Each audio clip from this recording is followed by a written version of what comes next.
My favorite Beatles song is Let It Be. Since I've reached the advanced years of 65, I quite like the song When I'm 64.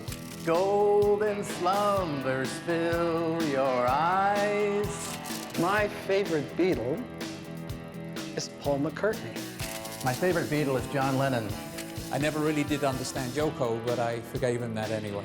Well, in 1977, we formed a 50s, 60s rock and roll band called the Haircuts. We had 140 songs set. We played Beach Boys, Beatles, Frankie Valli and the Four Seasons, and so many other great, great artists from that time.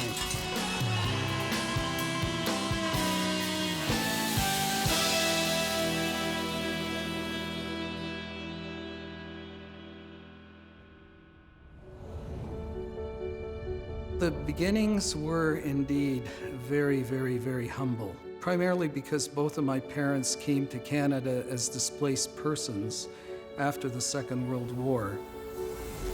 I don't think any of us could really understand what it would have been like to be trying to survive in a Siberian work camp or to be a prisoner of war somewhere in Europe for 6 years.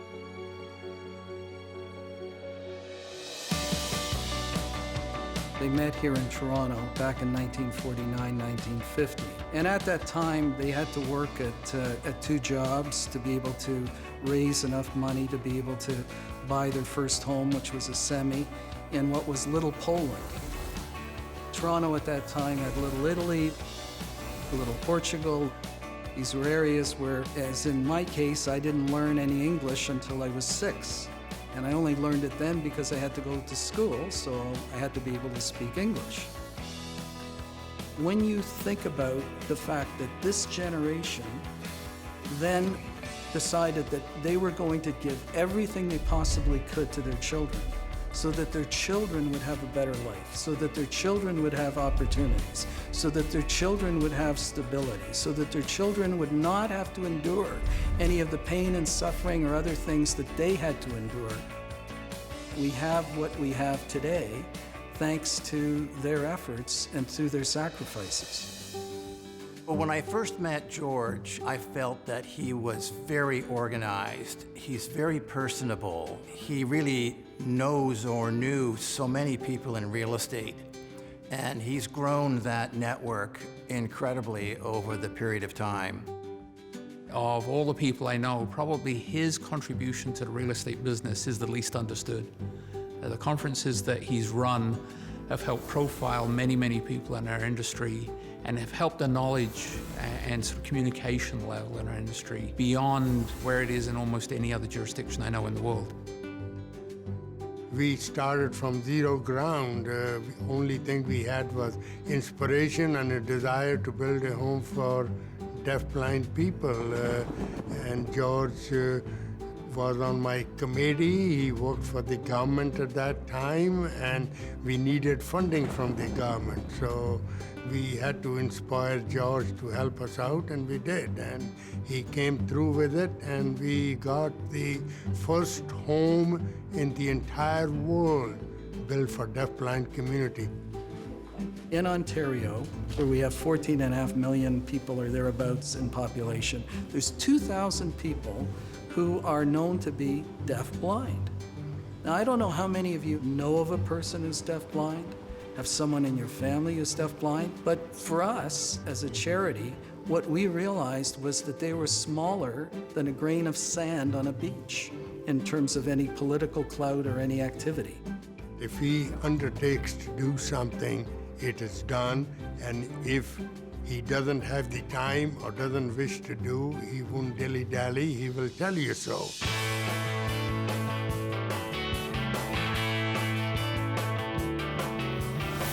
Welcome to Willowdale. And if you look to the right of me, what you'll notice is an everyday, mid-sized apartment building. But frankly, is it? This building in 1991 was designed, every square inch of it, from the ground up, to become a home of 16 apartments to house individuals and couples who are deaf-blind. And it is the only building in the world of its kind. So welcome to Rotary Cheshire Homes. We have 16 one-bedroom apartments in this building. Each apartment is approximately 600 square feet. Each apartment has a living room, a kitchen with a fridge and stove, and a shelf for a microwave. There's grab bars in the washrooms for safety, as well as the bedroom has a walk-in closet. There are no balconies for safety reasons, which is obvious, but the windows do open up so that tenants can get fresh air. We also have a terrace on the 4th floor where people can go to enjoy the outdoors as well. All of our tenants have access to intervener services. An intervener will provide access to people, places, and things. Grocery shopping, doctor, medical appointments, recreational activities, anything that the tenants want to do. Without intervener services and without this apartment building, many of our tenants would be very limited in participating in the community at large. When you think about values, it really comes down to one very, very simple fact. It's sometimes attributed to Harry Truman as a quote that he had. It's amazing what you can get done if you don't care who gets the credit for it. He really is the model for what we all should be doing. He is involved in prostate cancer. He raised money, he raised awareness, he brought light into a disease that basically was hidden for many, many years. He's been involved in the deaf-blind charity. He's been involved in other initiatives on a selfless basis. We all should be getting involved and doing our best to help the many charities that need the skill and abilities of people in real estate. He provides energy, he provides leadership, he provides us a great example of how you can become engaged in a cause that is greater than you are.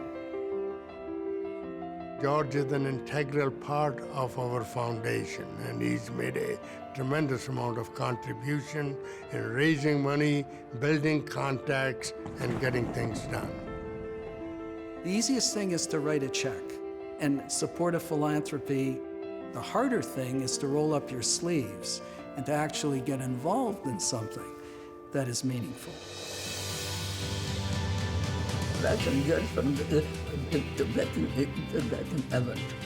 Congratulations, George, for getting the award. Without your support and the support of the Canadian Foundation for Physically Disabled Persons, Rotary Cheshire Homes would not be here today. George, congratulations. Keep doing what you're doing. You are serving Canada in a very meaningful way. I'm so proud of you. I'm proud to be your partner. I'm proud to be your colleague, and I'm proud to be your friend. This is 9:15 in the morning and this is water, but cheers. My special thanks to NAIOP and the NAIOP board for the Community Service Award for 2016. This is truly a very flattering and a very humbling experience for me. Thank you.